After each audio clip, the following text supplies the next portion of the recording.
Hi guys, welcome back to the Mina Does Art Stuff YouTube channel. My name is Mina and on this channel we do art stuff. Today I have a palette setup video for you guys, which is really exciting. It's the first one on this channel, so fun times. So what I have in front of me is the palette that I'm going to be using, the watercolours, some sticky tack, blue tack, we will talk about why in a second, and toothpicks as well, which I find quite handy. You can use any sort of like thin pointy thing as well. You don't have to use them at all, to be honest. The first time I'm setting up a palette and using toothpicks because I finally have some toothpicks, but it's helpful to like stir up the paint and get out any air bubbles if that's something that concerns you. Okay, so first off, let's take the cover off of these paints. So I showed these in a recent art haul that I did on the channel, and Jackson's were having a sale on their watercolours and I picked up 12 tubes of Turner watercolours to try out, and they're very affordable. I've heard some mixed reviews about them, so I wanted to try them out for myself, and I'd had one tube previously. And now this is an 18 well watercolour palette, so I'll open it up to show you. So it's quite small, quite compact, but it opens up, and I got this on Amazon. This is why I need the blue tack, because this tray keeps falling out. But it has 18 small wells all around the side, which you can fill up with your paints, and then it's got these two mixing areas and this larger mixing area, and this tray actually pops out so you can easily clean it, but then there's also another mixing area underneath, which is really handy. So what I'm actually going to do is I'm going to blue tack this tray down, because I do like the idea of having the option to be able to take this tray out to rinse it if I need to, and later I can always decide to just remove this altogether and just use this as my mixing tray if I want. And this with blue tack, it's not a permanent decision. And yeah, so right now what I'm going to do is I'm going to reorganize my paints into what order I want to put them in the palette, in the order that I prefer to have my paints set up as, and then we will get to pouring out the paints. Now, one thing I wanted to mention with these plastic palettes is that sometimes at the beginning the paint does bead up on them, so that you won't get some nice mixes, and there are ways that you can go about to fix that by like using a slightly abrasive sponge or something to scrub it down. I personally don't bother with any of that. I just find that over time it wears down and it works fine, and I don't have any issues after I've used it for a bit. It's not something that particularly bothers me a huge amount, but if it is something that bothers you, that's something you can look at to do.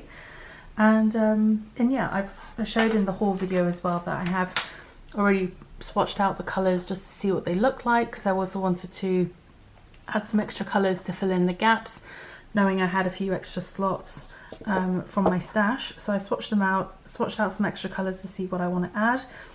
And yeah, so what I'm going to do now is I'm just going to organise them into the order I want them in, and then I will talk you through why I do that order, and also what the colours are and why I've picked them, etc.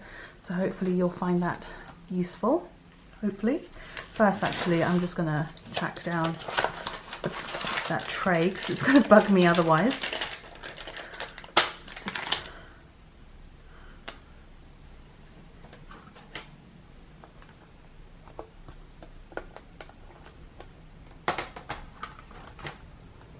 Put it close.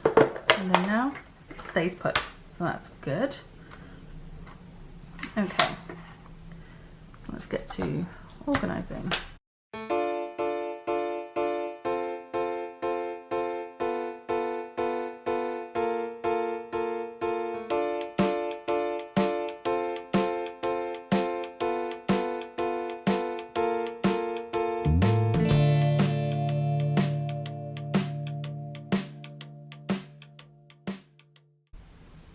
Okay, so this is the final arrangement I've come up with. Still not 100% sure, but I think I'm just going to go with it. It will work either way. I'm pretty sure it'll work out quite well.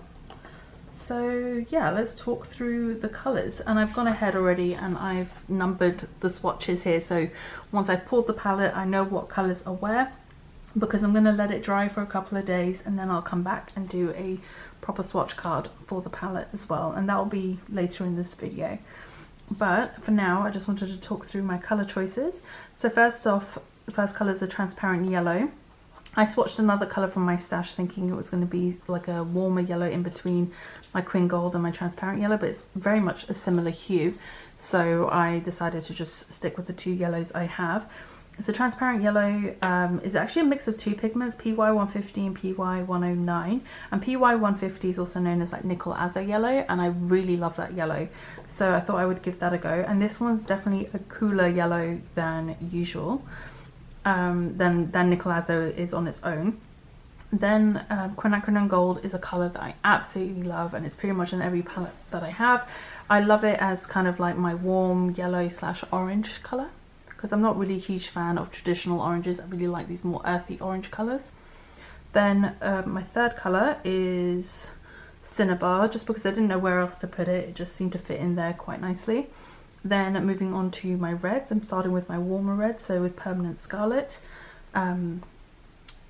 Number 4, then number 5, I have Permanent Red from Shinhan PWC. So this is their professional range of watercolours, and this is actually the same pigment as Quinacridone Red, or this is the same pigment as Quinacridone Red or Quinacridone, also Quinacridone Scarlet by, not Scarlet, Coral, Quin Coral by Daniel Smith, and it's a really lovely sort of corally shade of red, which is beautiful, and it has this really lovely sort of pinky washes. Then we have PB19 Rose Red, which is like your Quin Rose sort of colour, Quinacridone Rose colour. Then we have Rose Madder Hue PR187, and this is kind of more like a alizarin crimson type of colour, which I really love as well, like a darker pinky red. Then we have this colour here, which is Napthamide Maroon by Daniel Smith, and I absolutely love this colour. It's like a really deep maroon, purpley maroon colour. It's beautiful. It's very similar to Perylene Violet, if you have a Perylene Violet.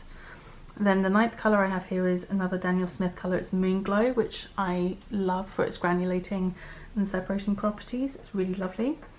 Then number 10 we have is Maya Blue, and I've only ever seen this other colour offered by Daniel Smith with the same pigment number, PB82, but comparing it to my Daniel Smith colour, this is slightly lighter, and this is more similar in hue to Daniel Smith's Maya Blue Genuine, which obviously doesn't have a pigment number because it's a genuine from a stone. Then number 11 I have Jackson's Ultramarine Blue.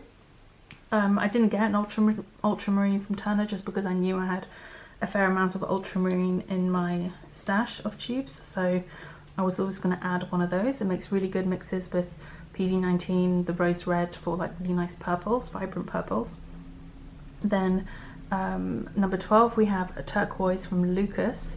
This is their professional range, and this is very affordable paint for the size of tube. It's 24 milliliter tubes, so it's really chunky tubes. And this is PB16, so it's a phthalo turquoise. It's a single pigment phthalo turquoise colour. Then we have the Turner turquoise, which is PB28, and this is more like a cobalt teal type of colour, or cobalt turquoise. Then we're moving on to the greens. Number 14 we have Olive Green, which I've mentioned before on the channel that I really love this sort of olivey green colour. Then we have Sap Green, number 15, which is another one that I really enjoy, and as this is a really lovely version of it as well. And then 16 is Evergreen by Turner, which is a tube I had before.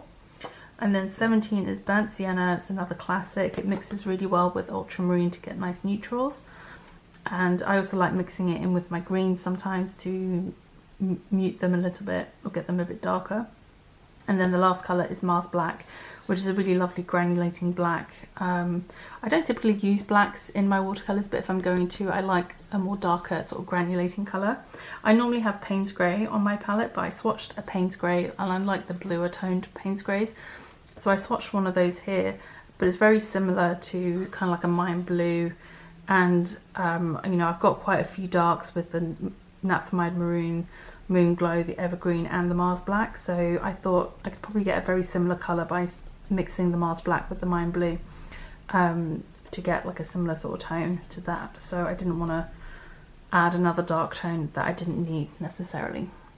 And like I said, I tend to paint mostly florals and sometimes landscapes and stuff, and so this palette sort of really works for that sort of thing. So for some people this palette might have too many reds, but I use a lot of reds and I like having various shades and tones of red on my palette. So there we go.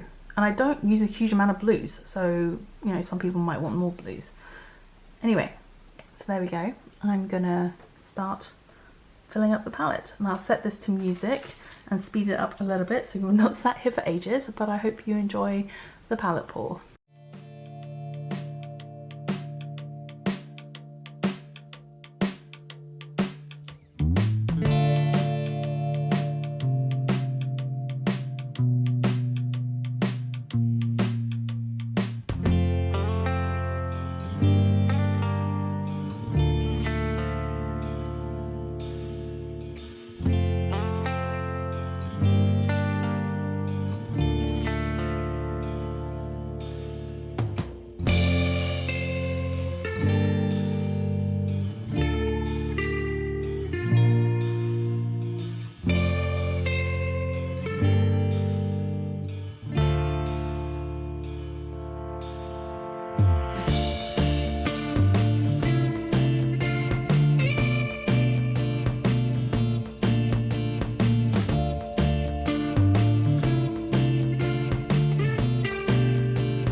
Realised that when I was talking through my colour choices, I forgot to come back and actually tell you why I put them in this particular order.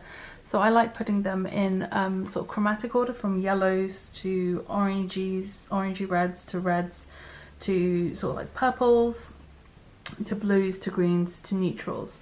So in my purple section, usually I might have something a little bit lighter, but in this set my purples are actually quite dark. So I was toying between the idea of putting these in my dark section or leaving them here and then maybe putting greens here, then blues, then my darks and neutrals. But I don't know, it just didn't seem right to me, so I put my purples here. And now looking at my palette, I've pretty much got exactly like my warmer shades on this side and my cooler shades on this side. So my reds, oranges, purples, and then my blues, greens, and then earth tones on this side. Anyway, all in all, got lots of mixing space. And the other thing I wanted to add is that Turner watercolors, I believe, are from Japan. And so these are artist grade watercolors, but they are far more affordable than other artist grade watercolors. They do have a tendency to crack when they dry, but that doesn't actually affect the paint quality, so we will see what these look like once they're dry. Of course, there are a few other colours in here that aren't from Turner, but that's also fine. And yeah, so like I said, I'll be back in a couple of days. For you, it'll probably just be a couple of seconds, and I will be back to do some swatching in a little bit.